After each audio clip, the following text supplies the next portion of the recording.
എപ്പിസോഡിന്റെ opening സീനിൽ ആ പച്ചത്തലയൻ അവനാണെങ്കിൽ യാഹൂ എന്നൊക്കെ പറഞ്ഞ് കൈയൊക്കെ വീശി ബഹളം വെച്ച് സ്റ്റേജിന്റെ ഒത്ത സെന്ററിൽ വരും. അതിനുശേഷം ചുറ്റുമുള്ളവരെല്ലാവരെയും നോക്കി അവൻ ചീത്ത വിളിക്കുകയാണ്. അതിന് പകരമായിട്ട് അവരും നല്ല രീതിയിൽ അവനെയും ചീത്ത വിളിച്ച് അവരുടെ കയ്യിലുണ്ടായിരുന്ന കുപ്പി, ചെരുപ്പ്, പാത്രം അതെല്ലാം തന്നെ അവന് നേരെ വലിച്ചെറിയും. അവൻ അതിൽ നിന്നെല്ലാം രക്ഷപ്പെട്ട് അവരെ വീണ്ടും വീണ്ടും ചീത്ത വിളിപ്പിക്കാനായിട്ട് എൻകറേജ് ചെയ്യാണ്.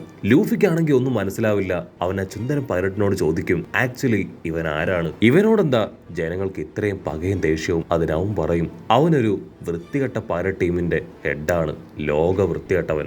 അവന് 150 മില്യൺ ബെറി ബൗണ്ടി ഉണ്ട്.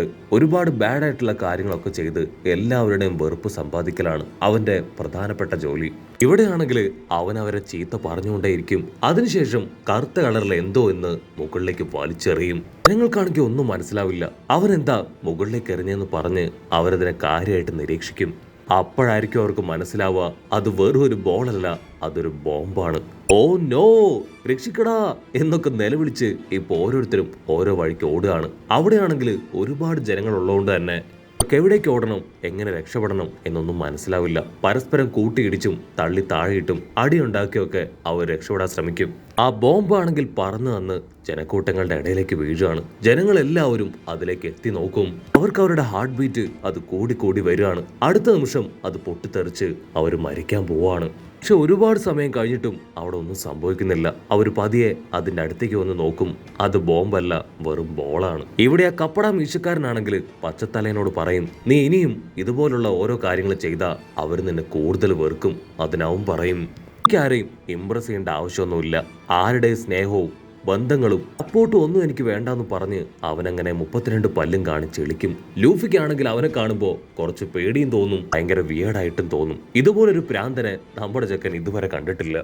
ഇവിടെ ആങ്കർ ആണെങ്കിൽ അവനെ കുറിച്ച് വളരെ ബാഡായിട്ട് സംസാരിക്കും. അതിനുശേഷം ഡോഫ്ലമിംഗോയുടെ ഒരു ഫോളോവറിനെ കുറിച്ച് നല്ല രീതിയിൽ പുകഴ്ത്തുവാണ്. ഇദ്ദേഹം സാക്ഷാൽ ഡോഫ്ലമിംഗോയ്ക്ക് വേണ്ടി ഒരു ഗോൾഡൻ പില്ലർ വരെ സ്കൈപ്പിയാൽ നിന്ന് ഇവിടേക്ക് കൊണ്ടുവന്നു. എല്ലാവർക്കും ഒരു പേടി സ്വപ്നമാണ്, അവനാണ് ഈ ഡെസ്റോസയുടെ അഭിമാനം എന്നൊക്കെ പറഞ്ഞ് പുകഴ്ത്തി തള്ളും. അത് കേട്ട് ജനങ്ങളും അവന്റെ പേരൊക്കെ വിളിച്ച് അവന് കട്ടയ്ക്ക് സപ്പോർട്ട് കൊടുത്ത് cheer ചെയ്യും. ഇവനാണ് സാക്ഷാൽ പൈലറ്റ് ബെലമി, ഇവൻ തന്നെയാണ് ഈ ഒരു കോമ്പറ്റീഷനിൽ ജയിക്കൂ എന്നൊക്കെ പറയും. ആങ്കറിനാണെങ്കിൽ ബെലമിയെ കുറിച്ച് പറഞ്ഞിട്ടും കൊതി തീരുന്നില്ല. ജനങ്ങളും അവന്റെ പേര് തന്നെ വിളിക്കും. ബ്ലോക്ക് ബിയില് 138 കോമ്പറ്റീറ്റേഴ്സ് ആണ് ഉള്ളത്. അതിലെല്ലാവർക്കും ഏക പ്രതീക്ഷ ബെലമിയിൽ മാത്രം. ഇവിടെ ഈ ചുന്ദരം പൈലറ്റിനാണെങ്കിൽ ഇതൊന്നും ഒട്ടും ഇഷ്ടാവില്ല. ഇവൻ അത്രയ്ക്കൊന്നും ഇല്ല, എന്റെ അത്ര ബെറി ബൗണ്ടിയോ സൗന്ദര്യോ ഒന്നും അവനില്ല. ലൂഫിക്കാണെങ്കിൽ ഭയങ്കര കൺഫ്യൂഷൻ. കാരണം ഈ ഒരു ബാറ്റിൽ ഒരുപാട് VIP-കളുണ്ട്. ഞാൻ ആരെ നോക്കും, ആരുടെ ഫൈറ്റ് ഞാൻ ശ്രദ്ധിക്കും? അതിനെ ചുന്ദരം പൈലറ്റ് ഇത് വെറും പ്രിലിമിനറി ഫൈറ്റ് ആണ്, ഇത് മെയിൻ ഫൈറ്റ് ഒന്നും അല്ല. സോ അത്രയധികം ഇമ്പോർട്ടൻസ് ഒന്നും കൊടുക്കേണ്ട കാര്യമില്ല. സോ ഇതിൽ ഏറ്റവും കൂടുതൽ പവറുള്ള ഒരാൾ മാത്രമേ ജയിക്കൂ. നിനക്കതിൽ എന്തെങ്കിലും ഗസ്റ്റ് ഉണ്ടോ? അതിന് ലൂഫി ആണെങ്കിൽ ആ കിരീടം വെച്ച ആളെ ചൂണ്ടിക്കാണിക്കും. അതിനുശേഷം ആ കപ്പട മീശക്കാരനെ, അങ്ങനെ അവന് ഡൗട്ട് തോന്നുന്ന എല്ലാവരെയും ലൂഫി ചൂണ്ടിക്കാണിച്ചുകൊണ്ടേയിരിക്കും. അവസാനമായിട്ട് ബെലമിയുടെ പേര് പറഞ്ഞ് നമ്മുടെ ലൂഫി പറയും, ഇവരിൽ ആരെങ്കിലും ആയിരിക്കും ഈ മത്സരത്തിൽ ജയിക്കുക. 10 നിമിഷം ആങ്കർ ആള് നിലവിളിക്കും, ബാറ്റിൽ ബിയുടെ മത്സരം ആരംഭിക്കാൻ പോവാണ്, ആ റൂട്ട് അത് ഓപ്പൺ ചെയ്. എല്ലാവരും കാണാൻ ആഗ്രഹിച്ച ആ ബ്രഹ്മാണ്ഡ യുദ്ധം അതിന് തുടക്കം കുറിക്കപ്പെടുകയാണ്. ലൈറ്റും സൗണ്ടൊക്കെ റൈസപ്പ് ആവും. ജനങ്ങള് കരഘോഷം ഉയർത്തും. എല്ലാവരും ഇപ്പൊ പരസ്പരം ഫൈറ്റ് ചെയ്യാണ്. അവിടെയുള്ള എല്ലാവർക്കും ബെലമിയെ കുറിച്ച് നന്നായിട്ട് അറിയാം. അവന് ഭയങ്കര സ്ട്രെങ്ത് ആണ്. അവന്റെ മുൻപിൽ അത്ര ഈസി ആയിട്ടൊന്നും മറ്റുള്ളവർക്ക് പിടിച്ചു നിൽക്കാനാവില്ല. അവനാണെങ്കിൽ ഞൊടിയിടയിൽ ഒരു കൂട്ടം ആൾക്കാരെ തല്ലി കൊല്ലുകയാണ്. അപ്പൊ ലോങ് ഷോട്ടിലായിട്ട് പച്ചത്തലയൻ ആരോട് ഫൈറ്റ് ഒന്നും ചെയ്യാതെ ഈ കാഴ്ചകളെല്ലാം നോക്കിക്കണ്ട് രസിച്ചുകൊണ്ടിരിക്കുകയാണ്. ബെലമിയാണെങ്കിൽ ഓരോരുത്തരെയായിട്ട് പിടിച്ചു വലിച്ച് തല്ലി കൊല്ലുകയാണ്. അപ്പോഴായിരിക്കും ഒരു ഇരുമ്പ് ദണ്ട് അത് പറന്നു വന്ന് ഒരു കൂട്ടം കോമ്പറ്റീറ്റേഴ്സിനെ അങ്ങനെ അട്ടിച്ച് തെറിപ്പിക്കുക. ബെലമിക്ക് മനസ്സിലാവും അവനുമായിട്ട് കോമ്പറ്റ് ചെയ്യാൻ പറ്റിയ ഇത്രയും വിൽ പവറും സ്ട്രെങ്ത്തും ഉള്ള ആരോ ഒരാൾ ഈ കൂട്ടത്തിലുണ്ട്. അവൻ ചുറ്റും നോക്കും. അപ്പൊ ദൂരത്തായിട്ട് ആ കിരീടം വെച്ച ആളെ കാണിക്കും. ചുറ്റുമാണെങ്കിൽ ഒരുപാട് കോമ്പറ്റീറ്റേഴ്സ് നിന്ന് ബാക്കിയുള്ളവരെല്ലാവരെയും വെട്ടിത്തെറിപ്പിക്കുകയാണ്. അവരുടെ എല്ലാ ഇടയിൽ കിരീടം വെച്ചവൻ സേഫ് ആയിട്ടിരിക്കും.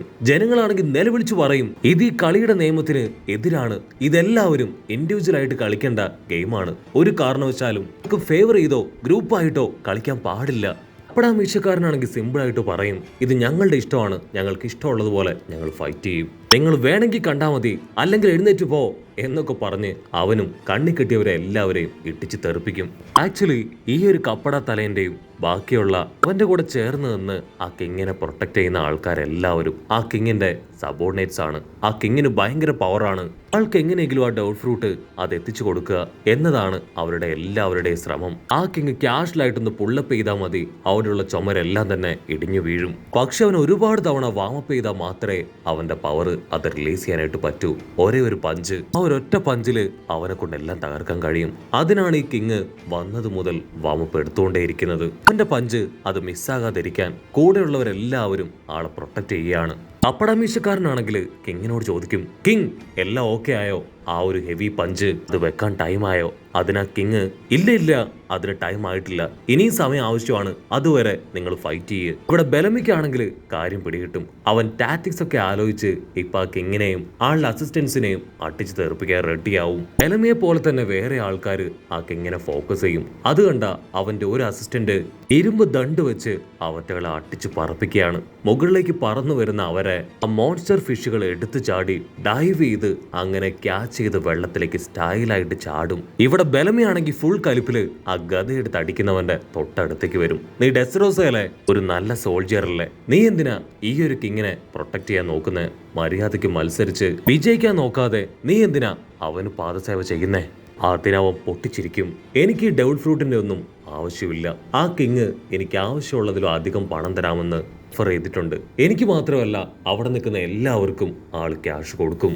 സോ എന്ത് വില കൊടുത്തും ഞാൻ ആ കിങ്ങിനെ പ്രൊട്ടക്ട് ചെയ്യുന്നു പറഞ്ഞ് അവനാണെങ്കിൽ ഇപ്പൊ ബെലമിയെ അറ്റാക്ക് ചെയ്യാൻ അവന്റെ അടുത്തേക്ക് അടുക്കും. ബെലമി ഞൊടിയിടയിൽ ചാടി വീണ് അവന്റെ കൈ അത് സ്പ്രിങ് പോലെ ആക്കി അവന്റെ തലയിൽ ആഞ്ഞിട്ടിക്കും. അവന്റെ തലയിൽ ചെറിയൊരു സ്ക്രാച്ച് വീഴും, അല്ലാതെ കാര്യമായിട്ടൊന്നും തന്നെ അവന് സംഭവിക്കില്ല. ജനങ്ങളെല്ലാവരും ബെലമിയുടെ പേര് തന്നെ വിളിച്ചു പറയാണ്. കപ്പടാമീശക്കാരന് മനസ്സിലാവും ബെലമി അവൻ ചില്ലറക്കാരനല്ല, അത്ര എളുപ്പത്തില് ബെലമിയെ തോൽപ്പിക്കാൻ കഴിയില്ല. ലൂഫിക്കും ഈ ഒരു മാച്ച് ഭയങ്കര ഇൻട്രസ്റ്റിംഗ് ആയിട്ട് തോന്നും. വാവ്, അവന്റെ പവർ അത് ശരിക്കും അടിപൊളിയായിട്ടുണ്ട്. ചുന്ദരം പൈറട്ടാണെങ്കിൽ സിമ്പിൾ ആയിട്ട് പറയും, അവനെ പോലെ തന്നെ പവർഫുൾ ആയ ഒരുപാട് പേരവിടെ ഉണ്ട്. ഇപ്പൊ ഇരുമ്പ് ഹെൽമെറ്റ് ഇട്ട റിക്കി എന്ന് പേരുള്ള ഒരു ഗ്ലാഡിയേറ്റർ, അവനാണെങ്കിൽ സ്ട്രോങ് ആയി ഒരുപാട് പേരെ ഒറ്റയ്ക്ക് അടിച്ച് തോൽപ്പിക്കുകയാണ്. ലൂഫിക്കാണെങ്കിൽ അവന്റെ പെർഫോമൻസും ഒരുപാട് ഇഷ്ടാവും. ഓരോരുത്തരുടെ ഫൈറ്റ് ആണെങ്കിൽ വേറെ ലെവലിൽ പോയിക്കൊണ്ടിരിക്കുകയാണ്. ജനങ്ങളെല്ലാവരും ശ്വാസം അടക്കി പിടിച്ച് ഓരോ സെക്കൻഡും കണ്ണിമ വെട്ടാതെ അത് കണ്ടുകൊണ്ടിരിക്കും. അപ്പോഴായിരിക്കും ദൂരത്തായിട്ട് ആ പച്ചമുടി അവൻ ഇത്ര നേരമായിട്ട് ആരോടും ഫൈറ്റ് ചെയ്യാതെ അവിടെ ഹായായിട്ട് കിടക്കുകയാണ്. ആക്കി കുറച്ചൊരു ദേഷ്യപ്പെട്ട് പറയും, നീ എന്താ വന്നപ്പോ മുതൽ ഇങ്ങനെ കിടക്കണേ? നിനക്ക് ഫൈറ്റ് ചെയ്യാൻ താല്പര്യമില്ലെങ്കിൽ മര്യാദയ്ക്ക് എഴുന്നേറ്റ് പോവും. പക്ഷെ അപ്പോഴും അവന് യാതൊരു കൂസലും ഇല്ലാതെ കൂർക്കം വലിച്ചുറങ്ങുകയാണ്. ഇവിടെ സുന്ദരം പൈറട്ടിന് ഇതൊന്നും ഇഷ്ടാവില്ല. ഇവനെയും ചേർത്ത് വേണം എനിക്ക് എല്ലാവരെയും കൊല്ലാൻ. ഈ ന്യൂ വേൾഡില് എന്നെ കഴിഞ്ഞ് ഫേമസ് ആയിട്ട് ആരും വേണ്ടാന്ന് പറഞ്ഞ് അവൻ വാണ്ടഡ് പോസ്റ്റേഴ്സ് അതൊന്നായിട്ട് മറച്ചു നോക്കും. ഉടനെ ഒരു താടിക്കാരൻ അപ്പൂപ്പനാണെങ്കിൽ നമ്മുടെ ആൾക്കാർ നിൽക്കുന്ന ആ ഒരു ഭാഗത്ത് വന്ന് നിൽക്കും. ആളുടെ വയറില് ചുന്ദരം പൈറട്ടും നമ്മുടെ ഹീറോയും അവർ രണ്ടുപേരും ഞെരിഞ്ഞമർന്നു പോവാണ്. ലൂഫി ആളോട് ചോദിക്കും, അങ്കിളിന് വിരോധമില്ലെങ്കിൽ ഒരല്പം നീങ്ങി നിൽക്കുവോ? അങ്കിളുടെ താടി അടിപൊളിയായിട്ടുണ്ട്. ആള് സിമ്പിൾ ആയിട്ട് ചോദിക്കും, കാർപ്പ് ഇപ്പൊ എവിടെയാണ്? കാർപ്പിന് സുഖമല്ലേ? നീ ആ സ്ട്രോ ഹാറ്റ് ലൂഫി അല്ലേ? നിന്റെ ഗ്രാൻഡ് പേയും നിന്നെയും നിന്റെ ബ്രദറിനെ എല്ലാവരെയും കൊല്ലാനുള്ള കലി എനിക്കുണ്ട്. ലൂഫി അത് കേട്ട് ഷോക്കാവും. തൊട്ടടുത്ത് നിന്ന നമ്മുടെ ചുന്ദരം പൈറട്ട് അവനും അത് കേട്ട് ഡബിൾ ഷോക്ക് ആവുന്നതോട് കൂടെ ഈ ഒരു എപ്പിസോഡും അവസാനിക്കുന്നു. എപ്പിസോഡ് ഇഷ്ടപ്പെടുകയാണെങ്കിൽ തീർച്ചയായിട്ടും ലൈക്ക് ചെയ്യാനും കമന്റ് ചെയ്യാനും ഷെയർ ചെയ്യാനും മറക്കല്ലേ. അടുത്തൊരു അടിപൊളി എപ്പിസോഡുമായിട്ട് കാണുന്നവരെ it's me with Mallu episode.